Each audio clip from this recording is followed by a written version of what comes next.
Welcome back to Where is the Money? So as the wealth gap get bigger and bigger and larger over the years, especially with the latest moves from the Trump administration where they're giving tax breaks and incentives to not pay taxes as part of their big, beautiful bill, right? A lot of people disagree with the idea that the rich need more tax breaks when they already pay less taxes than the average person making $50,000 a year. I don't know why people think billionaires should be getting tax cuts because listen to this. Suzanne Lambert, being the queen she is, if you don't follow her, you should. She did some math for us. She wanted to know how long it would take to save up to have $20 billion. Before I break it down fully for you, you would basically have to be saving $36.5 million every year, which the way Suzanne did it, it was $100,000 per day you'd have to be saving to get to that $20 billion mark. What year do you think you would have had to start saving? What year? She figured it out for us. It's 1477, the year. 1477. What year is it now? 2025?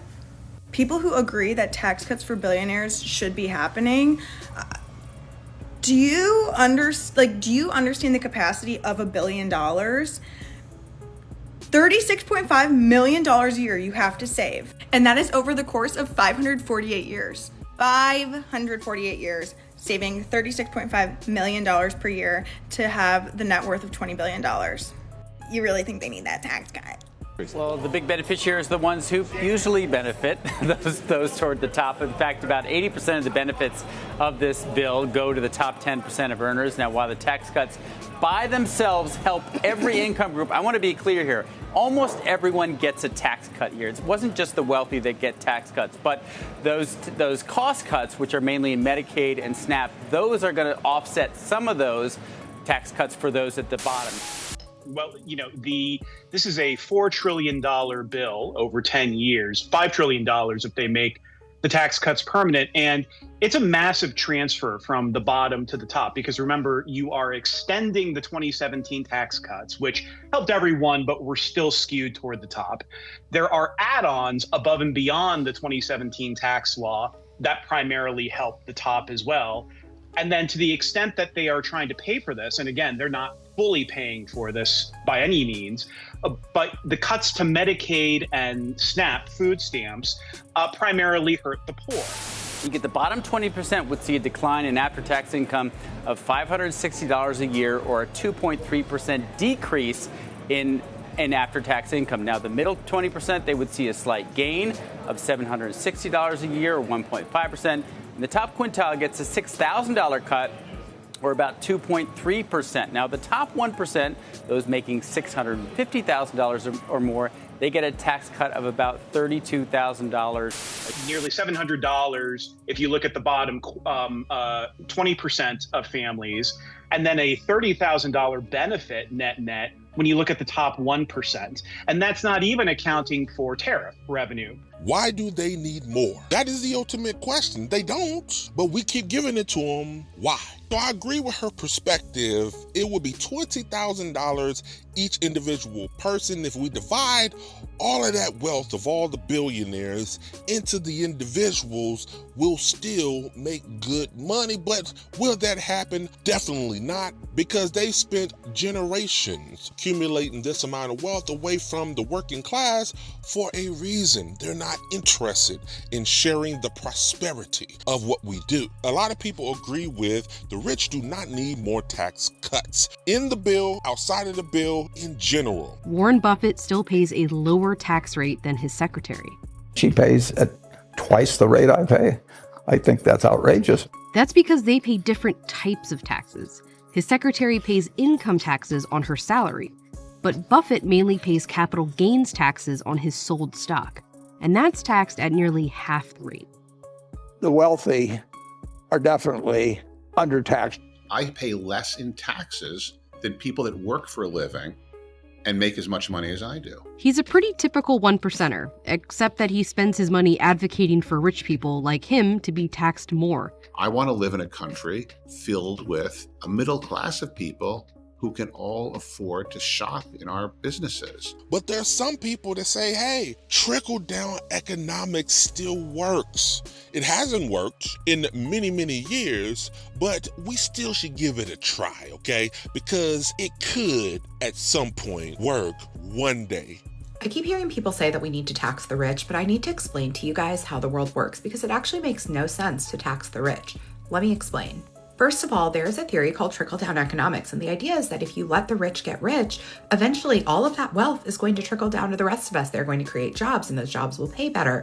They're going to tip more, they're going to spend more, and then everyone else will benefit. So we've been working at trickle-down economics for 45 years. It hasn't worked yet, but it's going to happen soon. We just have to give it a little bit more time. 2, a lot of people have been producing goods specifically for the rich to buy. So people are out there building yachts, they're building private jets, they're starting private jet companies for the rich people to fly around and see each other. They're building these like crazy cars where they take already expensive cars and then they like redo them and they sell them for $800,000, like ridiculousness. All of those companies will go out of business if we tax the rich and the rich don't have as much money to spend. So you have to think about the people who are selling the luxury goods to the rich. 3rd, where do you think you would live if there were not really rich people out there to buy up all the houses and apartments or rent them to you? Or even when you travel, where would you stay if there weren't people who owned Airbnbs for you to rent? And another consideration is there would be no one to fund the political campaigns if the rich didn't feel like it would benefit them to give money to politicians so that they would pass policies that are favorable to them. If they didn't have those advantages, we wouldn't have all of these crazy political campaigns. Like, what would we do for entertainment? And finally, a lot of people just seem to lack empathy for the rich. You're not thinking about the fact that they are humans, just like you and me. And it would be very hard for them if suddenly they lost their wealth, they lost their giant homes, they lost their car collections, they couldn't buy private islands anymore. Like, that would be a very jarring experience for them. So I really hope that this helps you understand that while people might talk about taxing the rich like it's a really great idea, actually think of all of the harm that it would cause. So do you agree with that? Do you feel like taxing the wealthy does more harm than good? I mean, what's the worst that can happen? Lay off jobs? They're already doing that. We get more tax money in the system. Okay, that's a good thing. What, they're gonna get mad and replace people with AI? They're already doing that. At this point, I don't see a negative, but she's saying it's gonna hurt us more than it hurt them. I disagree completely. These people are saying, hey, these people money is wrapped up in assets. It's not like taxable income. A lot of them write it off, and their personal taxable income is not a fraction of what they actually make with the company. So taxing the income isn't going to work. We need to find a way to tax more of the assets, and that's a pain point for a lot of wealthy people. Can't tax the assets, okay? Every single time that I talk about taxing rich people fairly, my comments are filled with people saying, do you really think a billionaire has $1 billion? You can't tax their income because it's not actually income. It's all in the stock market. I know, sweetheart. I know that. I'm not saying we should raise the personal income tax rate on these rich people because I know that that wouldn't work. You can do it for fun, but they're just going to find another way around it. What I'm saying is that you should not be able to claim that you don't have that money enough to not pay income tax on it, but then also turn around and use those stocks and that equity as leverage to take out loans that you can go spend on other things. Do you have it or do you not? I think that if you are worth over a certain amount of money, you should not be able to take out loans against your assets if you have not paid taxes on them. These people fund the majority of their lifestyle on assets that they claim are not theirs so that they don't have to pay tax on it. That's what's wrong with the system. And to the people who compare it to like a HELOC, taking out a loan against the value of your house, you pay taxes on your house. You pay property tax on your house, and you pay tax on it when you bought it. That's also assuming that you already have a house or other assets, which is not the reality for a lot of people. So still, it's only available to some people. So it's not the same, and I'm so tired of regular people pretending that the magnitude of the very few tax advantages that we are able to access are even remotely comparable to those of rich people in this country. And I'm tired of the working class people in my comment section standing 10 toes down for billionaires who don't give a fuck about you. They're standing at the top of the mountain watching you struggle from their penthouse while they lobby your elected representatives to continue giving them and their companies tax breaks that they don't need, hoarding 99% of the fucking wealth in this country, and you're taking time out of your day to defend them in my comments.